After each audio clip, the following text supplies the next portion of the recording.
David, welcome to Good Radio morning. National Breakfast. Thank you very much. David, from this distance, slavery was always the cause of the American Civil War. How many ways are there to remember the events of the war? Well, there are as many ways to remember the American Civil War as there probably are Americans to remember it. You're right. Slavery is and was the central cause of our Civil War, but we also spent many, many decades and a great deal of energy trying to deny that or to erase the reality of slavery in our historical memory. It was the political cause, the moral cause, and the economic cause at the end of the day of this huge divisive event. But we did as a culture what I think many cultures do.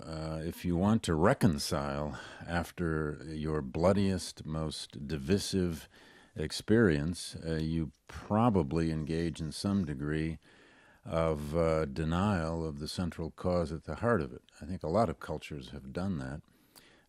Americans reconciled after their Civil War in part by developing a culture of forgetting about the central issues over which it was fought. So tell us then how Americans largely, and I think you're talking white Americans largely, choose to remember the Civil War. How do they see it? What is the story? Well, for a very long time, from the late 19th century, well through the middle of the 20th century, and even to a great extent today, most Americans wanted to see their Civil War as a glorious fight by both sides, North and South, particularly white Northerners and Southerners who fought for their sense of the right, their sense of cause. And in a sense, if you fought with devotion and valor, you were right.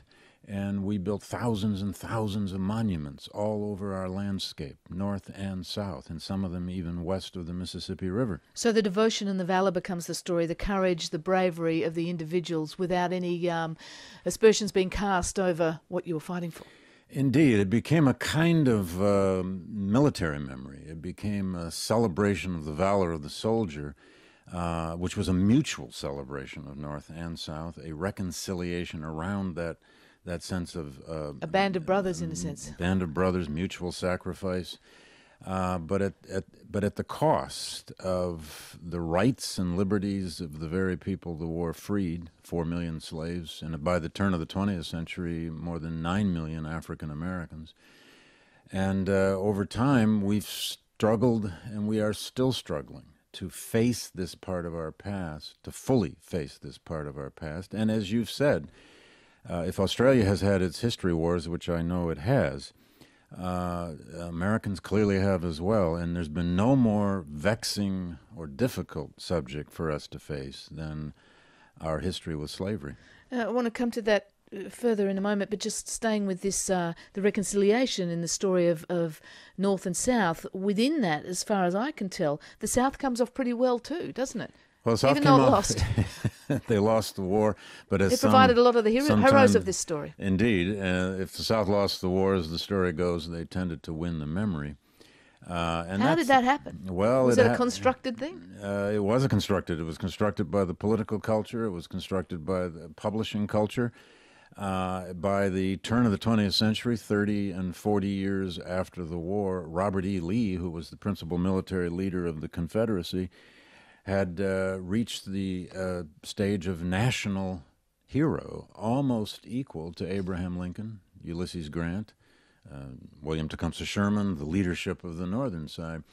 That's in part because Lee was an honored and great general, but it's also in great part because the South had to be reincorporated back into the Union.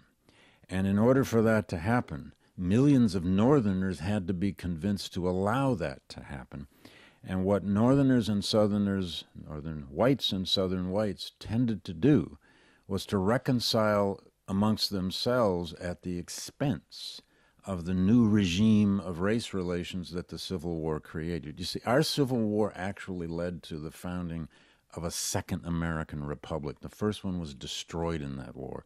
The second one was born in the 3 constitutional amendments passed right after the Civil War.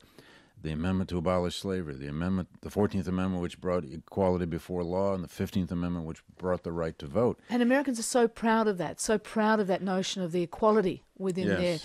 their young, vibrant nation. It seems surprising that as a general population, they're not more interested and eager to claim this Yeah. the glory associated with the emancipation of 4 to 9 million Well, people. that's the irony of it, friend, because we have tended to claim the glory of emancipation. We're happy to claim that. The problem is race relations. The problem is equality before law. The problem is social equality. The problem is the use of the vote. Millions of Americans, white Americans, by the turn of the 20th century would stand up and say, "We freed the slaves," and they wanted some credit for that. Northerners would stand up and say that. But that didn't mean that they were happy to support black civil rights or black political rights or allowing African Americans into their neighborhoods or into their schools. Equality in social relations, equality at the ballot box, and equality out in everyday life was a different matter for Americans than it was to simply commemorate the fact that we fought a war to free the slaves. And of course it was. I mean, I suppose we're all very well aware of the state of race relations in the US now, and you know what Martin Luther King was speaking out for and fighting for. But back then, when the war was over, and the slaves who'd been a part of the family in some way. I mean, well, that's what we're told from the movies we watch anyway. To some degree, seem to have been brought up, but not an equal part of these families and homesteads. Then they walk off the plantation. How do master and slave? How did they look at each other in the few years directly after the war? With very wary eyes. This is a very complex process by which emancipation happened. In many ways, emancipation came about because of the war and because of the use of the armies, but it also came about because of the volition and the courage and bravery of slaves themselves. But that relationship between master and slave took a very long time to dissolve or to erode. And that's in part because the vast majority of American slaves, when liberated in the Civil War, stayed on the same old plantation or home place or farm.